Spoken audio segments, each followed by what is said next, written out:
Welcome back. आप देख रहे हैं कॉर्पोरेट कनेक्शन और अब हम बात करेंगे केईसी इंटरनेशनल की। और आरपीजी ग्रुप इसकी पेरेंट कंपनी है। KEC international power transmission tower manufacturing से जुड़ी हुई है और power transmission, distribution, railway, solar infra से जुड़े सेगमेंट में कंपनी की मौजूदगी भी है और 100 से ज़्यादा देशों में कंपनी की मौजूदगी है।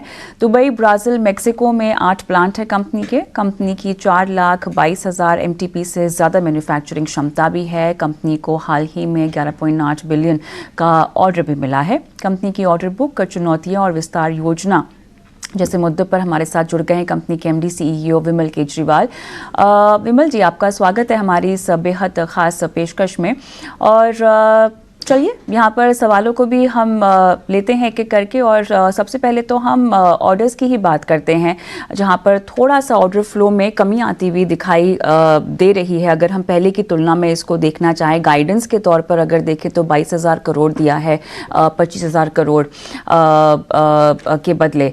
और अब ये बताएं हमें, 14,000 करोड़ का YTD ऑर्डर इनफ्लो सो फार है, लेकिन आगे कितने कॉन्फिडेंट हैं आप 8,000 करोड़ इसमें ऐड करने को लेकर? किस तरह से अपनी 2 महीने की रणनीति ऑर्डर इनफ्लो को लेकर आप हमें समझाएंगे? नमस्कार जी। देखिए, हमने पिछले कॉन कॉल में कहा था कि 22 के बदले करीब 20,000 के आसपास का हमने नंबर बताया था। तो उसके मुकाबले आज 14,000 तो हो गया और करीब 7,000 करोड़ हमारे पास L1 है। उसमें से काफी सारा हमारा इंडिया TND में है, जिनमें अभी आप देख रहे हैं ऑर्डर्स सबके अनाउंस हो रहे हैं। तो उम्मीद है कि हमारे भी सारे L1 कन्वर्ट हो जाएंगे और कुछ ऑर्डर्स हमारे सिविल में है। तो अभी तक तो हमारी उम्मीद बहुत क्लियर है कि भाई ये नंबर हमारा अचीव हो जाना चाहिए, इंडिया TND और सिविल के कारण।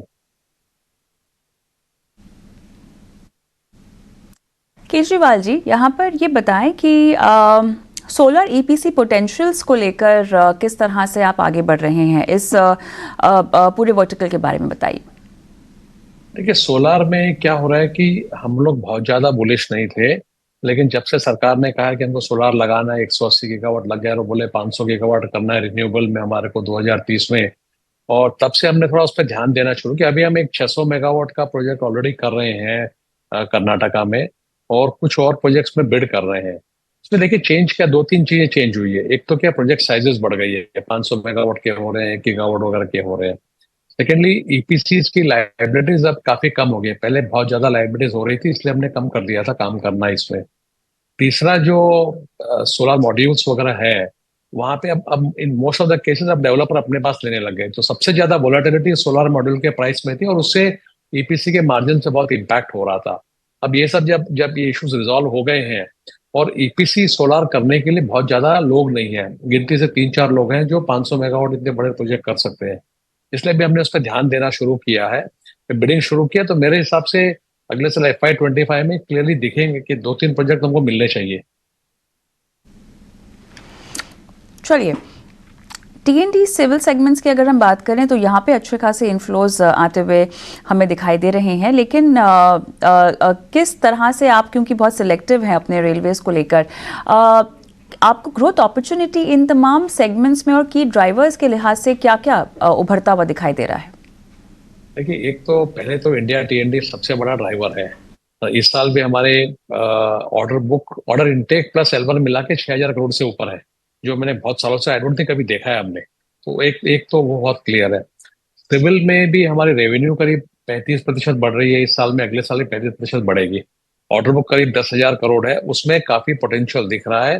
थोड़ा सा ये है कि प्राइवेट कैपेक्स अभी स्लो है। जो हमारा अनुमान ये है कि जैसे इलेक्शन वगैरह हो जाएंगे, लोगों के प्राइवेट कैपेक्स के प्लान फर्म अप हो जाएंगे, किस स्टेट में लगाना है, कितना लगाना है, क्या करना है, तो प्राइवेट कैपेक्स डेफिनेटली बढ़ेगा। गवर्नमेंट कैपेक्स भी थोड़ा सा कम हो रहा है, वो इम्प्रूव होगा। तीसरा जो सेक्टर है, जो रेलवे में हम काफी सिलेक्टिव थे, हमारी उम्मीद ये है कि इलेक्शंस के बाद वहां पे काफी खर्चा इंफ्रास्ट्रक्चर में होगा। अभी थोड़ा सा खर्चा जो है वो ट्रेन में, स्टेशन पे, उन सब पे हो रहा है, बट अल्टीमेटली इंफ्रा तो बिल्ड करना ही पड़ेगा। सिग्नलिंग सिस्टम अपग्रेड करेंगे तो अब हमारी उम्मीद ये है कि इलेक्शंस के बाद उस एरिया में जहाँ पे हमारा काफी अच्छा चल रहा है, वहां पे काम आएगा। तो ये तीनों सेक्टर मिला लेंगे तो आई थिंक ग्रोथ उस से आएगा।